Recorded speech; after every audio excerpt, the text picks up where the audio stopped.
sebagai pegangan kita, sehingga dalam ibadah kita itu bisa bermanfaat, kita bisa. Insya Allah pada kesempatan pagi hari ini kita akan bersama Ustadz Haji Anang Faturrahman MC yang akan membawakan tema akidah dengan judul urgensi dan konsekuensi iman kepada Rasulullah. Dan sebelum pengajian ini kita mulai, mari kita lafadzkan basmalah secara bersama-sama. Bismillahirrahmanirrahim. Dan kepada Ustadz Haji Anang Faturrahman MC dipersilahkan untuk naik mimbar dan menyampaikan. Bapak Ibu yang kami hormati, rahimani wa rahimakumullah. Kita masuk pada pembahasan penting di pagi hari ini tentang iman kita kepada Rasul Allah. Apa urgensinya dan apa konsekuensinya. Salah satu tanda kemurahan Allah kepada umat manusia adalah kita difasilitasi, kalau mungkin bahasa sederhana saya, difasilitasi lembaga yang bernama agama. Itu salah satu bentuk rahmat dari Allah. Karena tanpa aturan agama, manusia itu akan liar, tidak terkendali.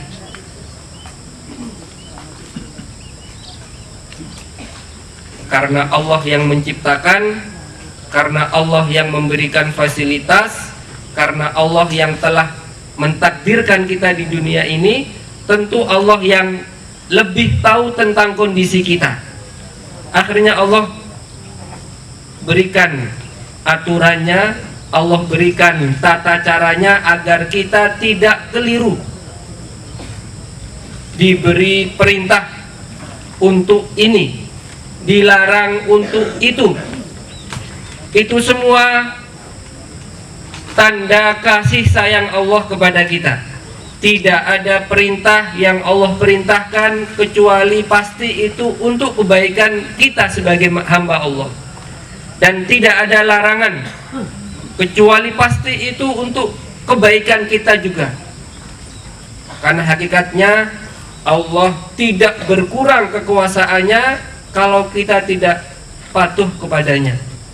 Kalau kita nggak mau beriman pada Allah misalnya, Allah pun tidak berkurang maha kayanya Allah, tidak berkurang maha kekuasaan Allah subhanahu wa ta'ala.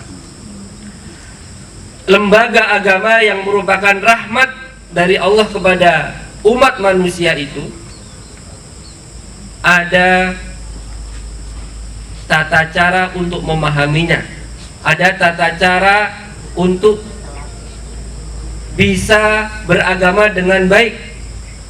Justru agama ini merupakan agama yang diridhoi oleh Allah. Al-yauma akmaltu lakum dinakum wa atmamtu alaikum nikmati wa raditu lakumul islam madina. Di hari ini telah aku sempurnakan nikmatku kepadamu dan telah aku ridhoi Islam sebagai agama bagimu. Jadi nikmat terbesar itu dalam hidup kita adalah nikmat dinul Islam, agama Islam. Kenapa kok bukan nikmat duniawi, Pak? Bu, karena sesenang-senangnya kita dengan nikmat dunia itu harus kita pahami sifatnya dunia agar tidak keliru dan tidak terjebak. Sesenang-senangnya kita pasti tidak banyak. Senikmat-nikmatnya kopi di pagi hari ini, tentu saya hanya kuat minum paling 1-2 gelas. Sekaya-kayanya kita, Bapak Ibu, kita mampu membeli tanah dengan hamparan seluas mata memandang, panen padi penuh satu gudang, tapi yang kita makan ya hanya satu piring. Artinya senikmat-nikmat dunia pasti tidak banyak yang bisa kita dapatkan. Kalaupun banyak, pasti kita tidak puas. Memang sifatnya dunia itu begitu. Ini senang terus, ini nanti jelek, nanti bosan. Karena sifatnya dunia memang begitu. Sepuas-puasnya kita di dunia pasti tidak lama.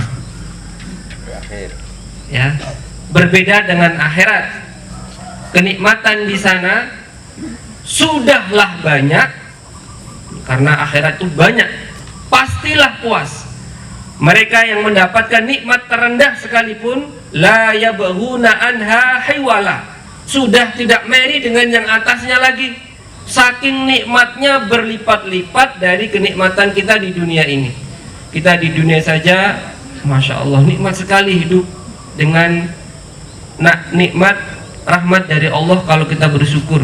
Apalagi di akhirat kelak yang berlipat-lipat. Yang paling rendah saja sudah tidak iri dengan yang di atasnya. Sudahlah puas, pastilah akan mendapatkan selama-lamanya. Kalau orang masuk surga itu pasti khalidina fiha, kekal di dalamnya. Jadi Bapak Ibu, kalau kita bandingkan nikmat dunia dengan akhirat, jelas tidak ada bandingannya. Karena kalau di dunia hanya terbatas waktu, sementara di akhirat itu selama-lamanya. Inilah yang menguatkan kita bahwa sesungguhnya surga Allah itu tidak bisa kita tukar dengan amal kita, Pak, Bu. Sebanyak apapun kita beramal, sebesar apapun amalan kita, itu tentu tidak bisa dibandingkan dengan nikmat surga Allah yang kekal selama-lamanya. Enggak pernah bisa kita bayangkan bandingannya. Jadi memang jangan pernah hanya mengandalkan amal kita, tapi kita berharap rahmat dari Allah. Rahmat dari Allah Subhanahu wa ta'ala. Inilah harus kita syukuri. Bapak Ibu, meskipun kita sedih, punya hutang, sedih, punya masalah, sedih, ini itu, selagi kita masih menjadi hamba Allah, selagi kita masih memegang keislaman kita, inilah nikmat terbesar yang harus dan senantiasa kita syukuri. Agar kita bisa paham dengan agama ini, ikutilah Nabi kita. Agar kita bisa paham dengan syariat ini, ikutilah Rasul kita. Dan alhamdulillahnya, Nabi dan Rasul itu Allah hadirkan dari kalangan manusia, bukan kalangan jin yang tidak terlihat. Kalau malaikat sebagai nabi, kita bingung bagaimana cara menirunya. Tapi alhamdulillah rahmatnya Allah, Allah jadikan nabi itu dari kalangan manusia. Yamshuna fil aswaq, ya'kuluna ta'am wa yamshuna fil aswaq. Mereka makan makanan seperti layaknya kita. Wa yamshuna fil aswaq, dan mereka juga berjalan ke pasar-pasar, bersosial, bermasyarakat, sama seperti kita. Jadi memang benar-benar tingkat keteladanan yang besar. Tinggal tugas kita adalah meniru. Bapak Ibu yang kami hormati, rahimani wa rahimakumullah. Ada nabi yang jamaknya itu al-anbiya, ada rasul yang jamaknya itu rusul. Rusul itu artinya para rasul. Kalau rasulun itu maknanya adalah mursalun, orang yang diutus oleh Allah Subhanahu wa ta'ala. Nabi pertama adalah Nabiullah Adam alaihi salam, sekaligus merupakan manusia pertama yang mendiami alam dunia ini. Tetapi Rasul pertama adalah Nuh alaihi salam.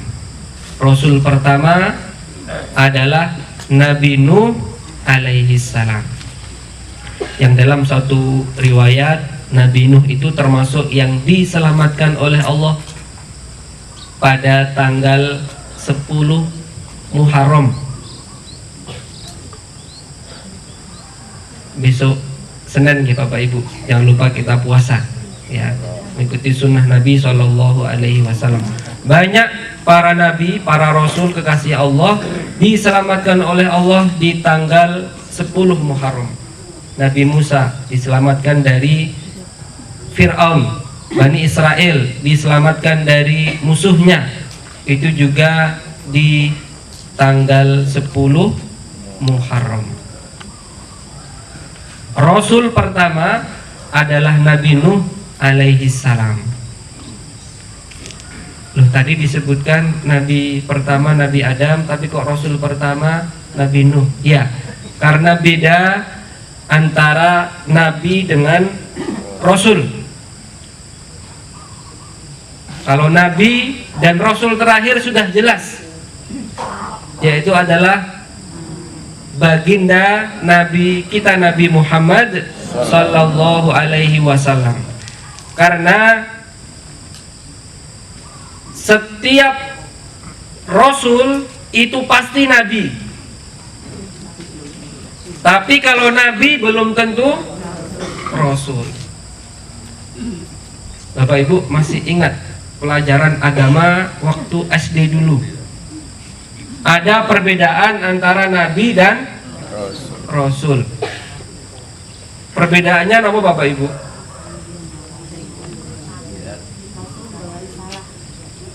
Yeah. Ada, saya masih ingat ini memori saya waktu SD. Jadi nabi itu diberi wahyu oleh Allah, tapi tidak diperintah untuk menyampaikan. Tapi kalau Rasul itu diberi wahyu oleh Allah dan diperintah untuk menyampaikan. Setelah saya belajar lagi, ternyata pendapat itu pendapat yang lemah. Masa Nabi kok tidak menyampaikan risalahnya? Jangankan Nabi, kita saja sebagai orang biasa, manusia biasa, kita dituntut untuk menyampaikan balighu anni walau ayat. Apapun yang bisa kita sampaikan, meskipun sedikit. Memberikan keteladanan di rumah kita, menyampaikan kebaikan kepada teman kita, kepada keluarga kita, tentu kita dituntut.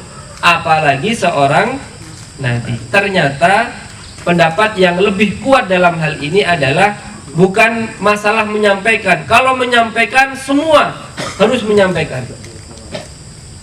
Karena man katama ilman aljamahullahu bilijamil yaumal qiyamah. Barang siapa yang nutupi ilmu, maka dia akan mendapatkan hukuman dari Allah Subhanahu wa taala pada hari kiamat. Hukuman yang berat. Jadi ilmu itu memang harus disebarluaskan. Risalah harus disampaikan. Jadi ternyata pendapat yang lebih kuat, Nabi dan Rasul itu bedanya hanya pada masalah syariatnya. Kalau Nabi dapat wahyu, kemudian menyampaikan wahyu tersebut, tetapi masih menggunakan syariat Rasul sebelumnya. Sementara Rasul itu mendapatkan wahyu, menyampaikan amanah risalah, dan mendapatkan syariat baru. Syariat baru. Makanya Nabi Muhammad itu sebagai Nabi dan Rasul. Dan syariatnya tentu berbeda dengan syariatnya yang terdahulu. Artinya syariat Nabi Muhammad itu menyempurnakan dari yang sebelumnya. Semakin sempurna, semakin dan sempurnanya di syariat Nabi Muhammad. Al-yauma akmaltu lakum dinakum wa atmamtu alaikum nikmati wa raditu lakumul islama dina. Jadi memang syariat yang sempurna itu ada pada nabi dan rasul terakhir ini, yaitu syariat kelak di akhir zaman, Nabiullah Musa alaihi salam, yang diangkat oleh Allah ke langit kan Bapak Ibu. Bal wa ma qataluhu wa ma salabuh. Nabi Isa itu tidak dibunuh, tidak disalib. Bal rafa'ahu Allah, tetapi diangkat oleh Allah ke langit. Dan kelak di akhir zaman akan diturunkan lagi, yang akan membunuh Dajjal. Dan Nabi Isa besok turun di alam bumi ini, nanti juga sholat seperti kayak layaknya sholat kita. Artinya mengikuti syariatnya Nabi Muhammad Shallallahu Alaihi Wasallam. Dan inilah yang membedakan mana itu Nabi dan mana itu Rasul. Jadi, Rasulullah itu merupakan Khatamul Anbiya wal Mursalin, penutup para Nabi dan Rasul. Ada sebagian orang yang menafsirkan khotam di sini artinya bukan penutup, tapi khotam di sini artinya adalah cincin para nabi dan cincin para rasul. Tapi lagi-lagi pendapat ini pendapat yang tidak kuat. Ternyata hanya ada kepentingan di sana. Orang-orang Ahmadiyah yang sudah difatwakan sesat oleh majelis ulama dan juga para ulama, ya, karena Ahmadiyah itu mengaku ada nabi setelah Nabi Muhammad, namanya Mirza Ghulam Ahmad. Dia katakan Nabi Muhammad itu Khatamul Anbiya, penutup, bukan apa namanya, cincinnya para nabi, artinya perhiasan para nabi, agar supaya ada legitimasi boleh adanya nabi setelah Nabi Muhammad Sallallahu Alaihi Wasallam.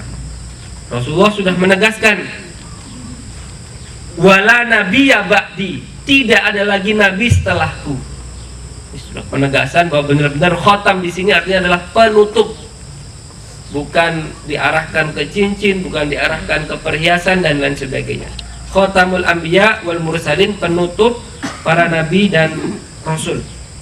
Yang jelas, kalau kita ingin melihat tingkatannya, rasul itu lebih tinggi dari nabi. Karena sekali lagi kita ulangi, tidak semua nabi itu rasul, tapi kalau rasul pasti nabi. Jumlahnya berapa Bapak Ibu?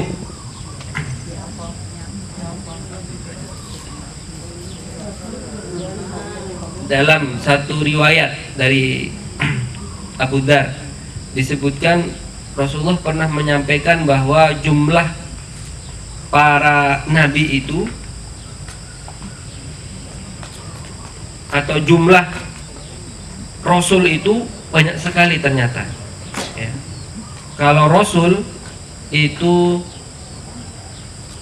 salasumi'atin wa bid'ata asyar, 300 dan tambah belasan. Bid'un itu bilangan antara 13 sampai 19. Jadi jumlahnya antara 313 sampai 319. Nanti di riwayat yang lain kita dapati keterangan yang lebih menguatkan lagi. Jumlah para nabi Rasulullah sebutkan ada 124.000 nabi. Kok banyak sekali? 124.000 nabi. Sementara ya untuk jumlahnya rasul itu disebutkan ada 315. Pas tadi salah sumi'atin wabid ata asyar, bilangan antara 13 sampai 19. Jadi dikuatkan di riwayat yang lain bahwa jumlahnya rasul itu ada 315 rasul. Sementara jumlah nabi itu ada 124.000. Wa im min ummatin ala fiha nadir. Wa im min ummatin khala fiha nadir. Tidak ada satu umat kecuali pasti Allah berikan nadir, pemberi peringatan, nabi. Makanya jumlahnya sangat banyak, 124.000 nabi.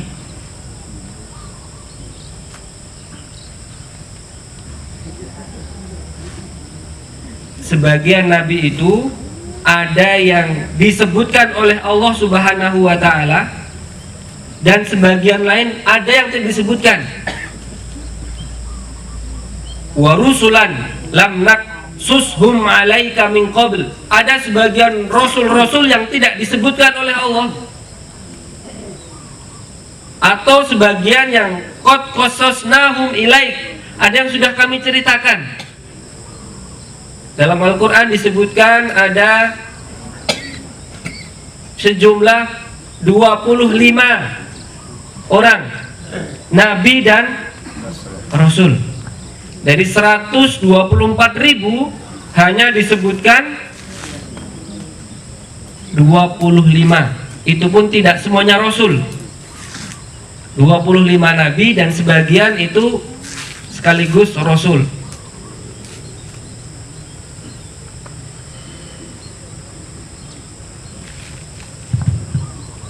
Ini sekaligus menjadi pelajaran Bapak Ibu. Memang tidak semua itu harus disebut, tidak semua harus terpapang namanya, tapi semua harus beramal dengan amalan terbaik. Dan tidak perlu sakit hati kalau nama kita tidak disebutkan di papan pengumuman. Okay.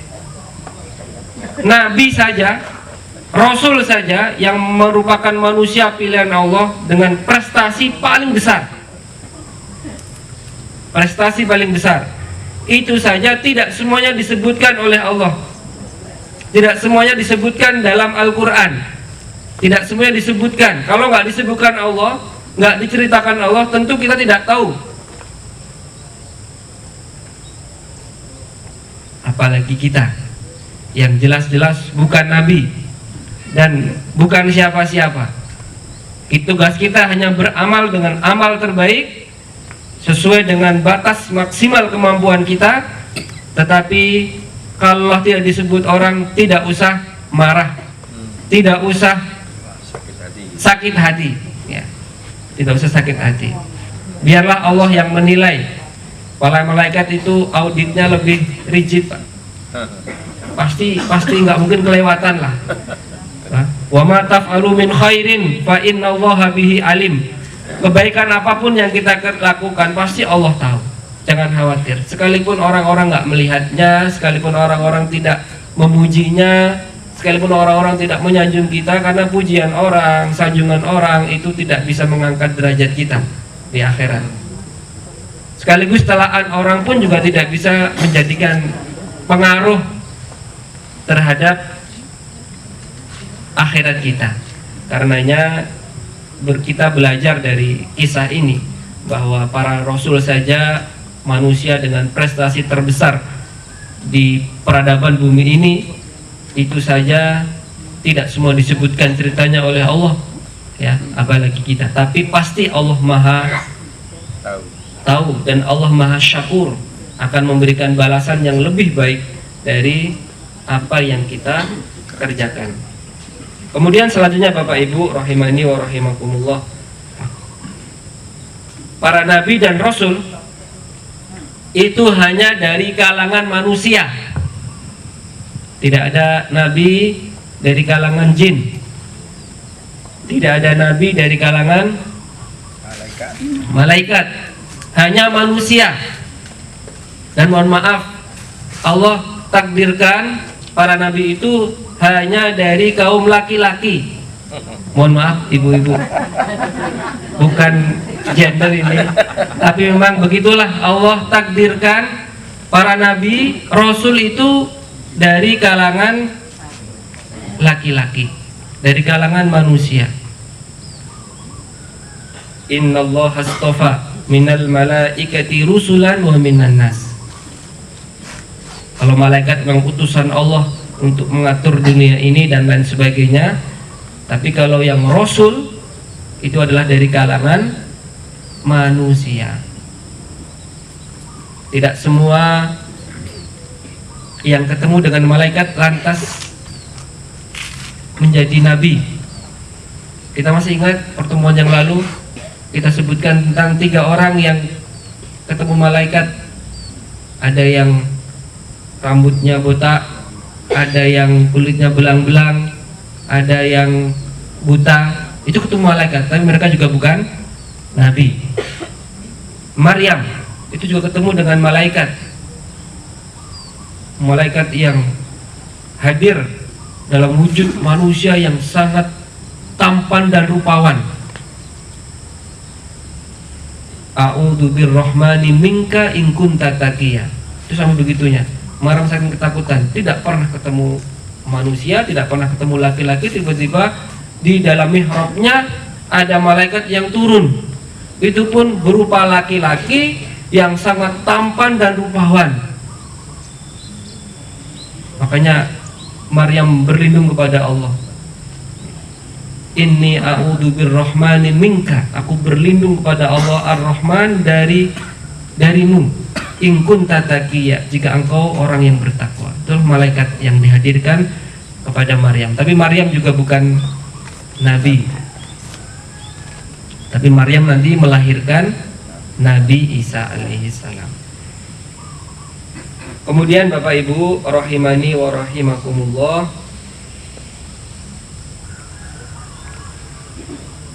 tidak ada nabi dari kalangan jin. Yang ada hanya kalangan ulama. Karena kalau nabi itu tidak bisa diusahakan. Tingkatan nabi tidak bisa diusahakan.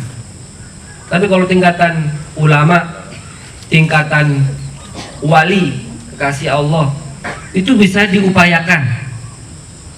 Kita mengikuti sunnah-sunnah Nabi dengan ikhlas, mengikuti perintah dengan baik, itu bisa jadi kekasih Allah, jadi waliullah. Kemudian belajar dengan sungguh-sungguh, memahami dinul Islam sampai sedalam-dalamnya, itu bisa jadi ulama. Tapi kalau Nabi tidak bisa, mau belajar sampai ke negeri Cina pun tidak akan pernah mungkin kecuali Allah takdirkan. Memang Allah pilih. Innallaha astafa, memang Mustafa pilihan dari Allah Subhanahu wa taala. Dari kalangan jin tidak ada yang Allah pilih menjadi nabi. Tetapi ada di kalangan mereka itu yang tingkatannya adalah para ulama. Mereka itu ya ketemu dengan Rasulullah, mendengarkan Rasulullah, mendengarkan Al-Quran. Mereka juga berdakwah. Maka ketika mereka mendengarkan Nabi, falamma hadaruhu qalu ansitu. Ketika jin muslim itu mendengarkan Al-Quran dibacakan, qalu ansitu, mereka mengatakan diamlah. Ansitu, diamlah, diam dan dengan memperhatikan. Kenapa para malaikat ketika sudah dimulai khutbah Jumat itu mereka menutup buku catatan mereka? Wa idza hadarul imam tuwiyatis suhuf. Apabila imam ataupun khatib sudah naik mimbar, buku catatan ditutup. Kenapa? Yastami'una ila dzikri. Karena mereka itu mendengarkan zikir. Mereka mendengarkan Al-Qur'an yang dibacakan. Bapak Ibu, harusnya kita ini malu dengan para malaikat, dengan bangsa jin yang beriman tentunya. Karena mereka mendengarkan betul. Qalu ansitu, mendengarkan. Falamma qudiya wallau ila qaumihim mundirin. Kalau sudah selesai dibacakan, mereka kembali ke kaumnya, mereka menyampaikan peringatan-peringatan, mengingatkan. Kalau kita Bapak Ibu, ini secara pribadi saya Bapak Ibu, Iya baik sih disetelkan murotal Al-Quran pas pas ada yang lalayu. Tapi menurut saya pribadi, boleh Bapak Ibu tidak setuju ya, ini kurang pas Pak. Kenapa? Kita tahu posisi orang takziah itu akan ketemu dengan banyak orang, bisa dikatakan setengah reuni Bu.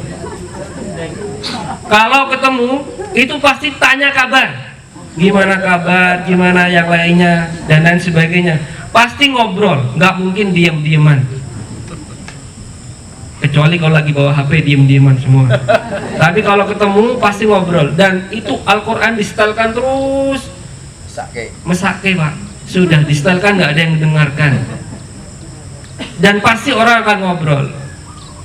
Apalagi setelnya keras sekali, sehingga yang ingin mensolatkan jenazah itu juga terganggu konsentrasinya. Ya maka kalau memang kita punya wewenang dan posisi kita disuruh memilih, sebaiknya pas itu tidak usah disetel. Untuk tanda ya Mas, tandanya apa ya Bapak Ibu? Cari solusi yang lain. Ya. Kalau di kopi ngaji bagus setelnya nasyid, ya kan? Jadi orang mau ngobrol nggak apa-apa.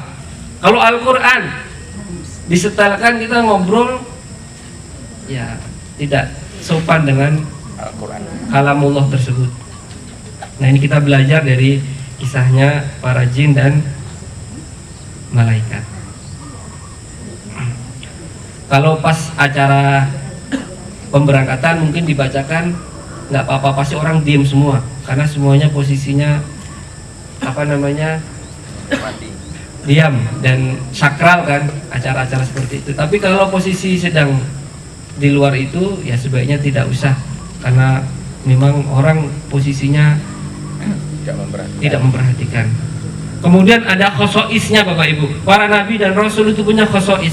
Ini karakteristik yang memang ini membedakan dengan manusia. Apa diantaranya? Para nabi itu tanamu a'yunuhum, mata mereka juga terpejam, tidur. Walakin layanamu qulubahum, tapi hatinya tidak tidur. Nabi itu matanya tidur, tapi hatinya tidak tidur. Ini pengecualian khosoisnya Nabi. Kalau kita kadang tidak terpejam pun hati kita tidur Pak. Apalagi kita terpejam, pastilah hati kita juga tertidur. Para nabi itu mukhayyarun, mereka itu diberi pilihan untuk meninggal kapan Pak. Ini nabi Pak. Kita nggak mungkin seperti itu, diberi pilihan. Makanya kalau kita teliti di hadis-hadis, nanti bisa konsultasi ke guru kita Dr. Syakir tentang orang-orang para nabi itu meninggalnya, mereka apa yang diucapkan terakhir. Kan katanya man kana akhiru kalamihi la ilaha illallah dakhalal jannah. Siapa yang ucapan terakhirnya adalah la ilaha illallah, masuk surga. Tapi di hadis Bukhari dan hadis sahih yang lainnya disebutkan Rasulullah itu kalimat terakhirnya adalah ma'ar rafiqil a'la, bersama kekasih yang terbaik, yang mulia. Dalam riwayat yang lain disebutkan beliau mengatakan ma'an nabiyyin wasyuhada wassolihin, ucapan terakhirnya bersama para nabi, para syuhada dan orang-orang solih. Itulah di situ Aisyah paham, ini Nabi sedang diberikan pilihan mau tetap di dunia atau kembali kepada Allah. Maka jawabannya adalah ma'ar rafiqil a'la. Tapi ini menjadi khususiyahnya Nabi. Nanti ucapan terakhir kita bukan ma'ar rafiqil a'la. Ucapan terakhir kita adalah kalau bisa la ilaha illallah. Ini Nabi, karena Nabi diberi pilihan. Ya. Nabi Musa dalam riwayat Israiliyat ya disebutkan kalau beliau mau didatangi malakul maut, saya mau cabut nyawa kamu, ditempeleng malaikatnya, copot matanya Pak. Nabi Musa itu kan kuat Pak, sekali mukul orang mati ya. Ditempeleng tampar, copot matanya. Kenapa? Karena ya masa harus dicabut, kan Nabi itu harus diberi pilihan, mau tinggal dulu di dunia ini atau mau ketemu dengan Allah. Bahkan sebagian Nabi itu sampai ayal-ayalan dengan malakul maut Pak. Fahal ra'aita habiban yumitu habiban, apakah kamu ini tahu ada kekasih yang akan mematikan kekasihnya? Bingung, kembali kepada Allah, nggak mau nih balik lagi. Ada jawaban lagi, wahal ra'aita habiban yakrahu ayyalqa habiban, apakah ada kekasih yang kamu katanya kekasih Allah, masa mau ketemu sama Allah nggak mau, nggak suka. Oh ya, kalau gitu nggak apa-apa. Jadi memang sesungguhnya para nabi itu diberikan mukhayyar, diberikan pilihan, mau tetap di dunia atau bertemu dengan kekasihnya, yaitu Allah Subhanahu wa ta'ala. Para nabi diberikan khususiyahnya, diantaranya Nabi Muhammad Shallallahu Alaihi Wasallam itu diberikan kekhususian ketika beliau melewati marro bi kubro ini, melewati 2 kubur. Kemudian Rasulullah mengambil pelepah kurma itu, kemudian ditancapkan di kuburan tersebut. La'allahu yukhaffafu anhuma ma lam yaibasa. Mudah-mudahan ini bisa mengurangi adab kubur bagi 2 orang ini. Ya, orang ini yang pertama adalah orang yang yamshi bin namimah, suka adu domba. Yang kedua adalah orang yang tidak menutup aurat saat kencing, ya, atau kencing sembarangan. Kemudian la'allahu yukhaffafu anhuma ma lam yaibasa, ditancapkan itu agar mengurangi azab keduanya selama ia belum kering. Ini khusus bagi nabi, bukan kita. Kita akhirnya ditanam Pak, dikasih pohon, karena Indonesia subur, tongkat aja jadi tumbuhan, maka itu jadi basah terus itu. Berarti nggak dapat azab, bukan? Itu karena khususiyahnya bagi Rasulullah Shallallahu Alaihi Wasallam. Kemudian diantara nabi kan kita nggak tahu Pak. Kita tuh nggak tahu diantara kegaiban Allah itu, wa ma tadri nafsun madza taksibu ghadan wa ma tadri nafsun bi ayyi ardin tamut. Kita nggak tahu besok kita mau berbuat apa, dan kita nggak tahu kita nanti mati di mana. Ini saya benar dengar langsung ini dari Ustadz Buya Yun, saya ngaji di Kamis pagi di PP dulu. Itu beliau mengisahkan kisah ini. Jadi memang kita tuh benar-benar nggak tahu. Kalau tempat saja, tempat itu kan terlihat Pak. Wa ma tadri nafsun bi ayyi ardin tamut. Kita tempat aja kita nggak tahu. Maksudnya tempat kan terlihat, ada merah, hijau, putih, semua kan terlihat. Tapi kita nggak tahu tempat kita mati di mana. Apalagi waktunya. Yang jelas waktu nggak terlihat, semakin misteri lagi. Nah ini memang para nabi itu nanti ketika meninggal, itu di mana beliau meninggal, disitulah makam beliau. Ya, haitsumatu, dikuburkan di mana beliau meninggal. Nabi Muhammad Shallallahu Alaihi Wasallam wafat di rumah Aisyah, ya disitulah beliau dimakamkan. Ini sudah syariatnya para nabi, khususnya para nabi. Wafat, disitulah meninggal, dimakamkan di situ. Kalau kita terapkan di manusia, wah itu repot Pak. Meninggal di rumah sakit, wah rumah sakit jadi kuburan nanti. Meninggal di rumah, rumah jadi kuburan. Ini juga sekaligus para ulama menjelaskan tidak selayaknya orang itu membuat kuburan sendiri. Kuburannya di halaman rumahnya, di rumahnya, di depan masjidnya, enggak, tetap di pemakaman kaum muslimin. Kemudian juga para nabi itu mereka tidak dimakan oleh bumi jasadnya. Innallaha harama 'alal ardi an ta'kula ajsadal anbiya. Jadi Allah mengharamkan pada bumi untuk memakan jasadnya para nabi dan rasul.